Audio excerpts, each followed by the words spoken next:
It's your girl Nari, and you're listening to She Speaks, the podcast, featuring spoken word poetry on a variety of social conversations. Welcome to episode 13.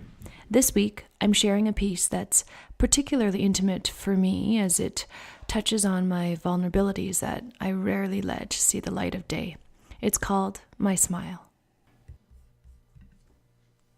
Each morning, I dredge myself out of the warmth and safety of a cocoon I call bed, then presume to force the grimace into a smile. In an act of bravery, I slap on that silly smile like a badge, a mask, armor to get me through the day. But they see that smile and instinctively want to wipe it away. Perhaps it's too broad, too carried away, as if somehow seeing misery will remedy the empty within their own paltry smiles. I too understand. Misery loves company. I gather the courage to build up self-confidence, a house of cards, perfectly lined dominoes before they commence to their descent. I carefully harness fine granules of sand that are always under threat of being washed away. Such is my so-called self-confidence. But all they see is that I have the nerve to stand up straight and strut through life with a sure-footed gait. So they peg me as proud, my fortitude they berate.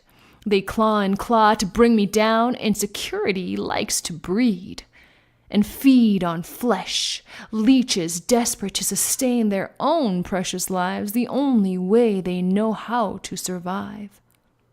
I get it. An easy target for hate are those at the top and the base.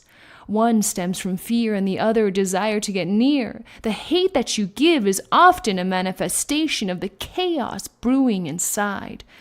So despite trepidation, I choose not to subside, continuing my stride one step at a time. But let me take this moment to reveal that whatever you see is only the surface me. I invite you to scratch, for in the dark depths beneath the smile, you will find a heart that bleeds the same as yours. I may look put together, confident and strong, capable of packing and taking a punch, but the reality is I'm a fraud, far from bold. My smile is me in preservation mode. Let's pause for a minute to ponder why it's our tendency to hate on those doing better than we. Yes, the base may be jealousy, but that can't be it, can it? Real love for my sister and my brother would surely prevent me from seeing green. But in this world where we're taught to covet and want, where it's supposed to be an all about me, a me society, it's no wonder we put ourselves first. I had a friend, I think we've all had a friend like this, who always gave me backhanded compliments. At first, I'd say thanks, then scratch my head as if she'd hit me, but I didn't know when. When her life went well, she had lots of love to give, but when the tables turned, watch out, I'd soon be burned. But I'm no saint. I won't burn at the stake, because while I've been victim to her, I've also been her. We don't see straight when we're full of hate. But I've come to realize that no matter what side we find our beings to be, we always share the same composition: blood, skin, veins, and heart. Let's find it in our heart to celebrate her, the annoying cheerleader, and him, the obnoxious ego with legs, her with sad baggy eyes, and him who lives under a guise. Will never know what it takes to live his or her life each and every day. So all I can say is, it's all okay. You're doing just great. It's all love, no hate.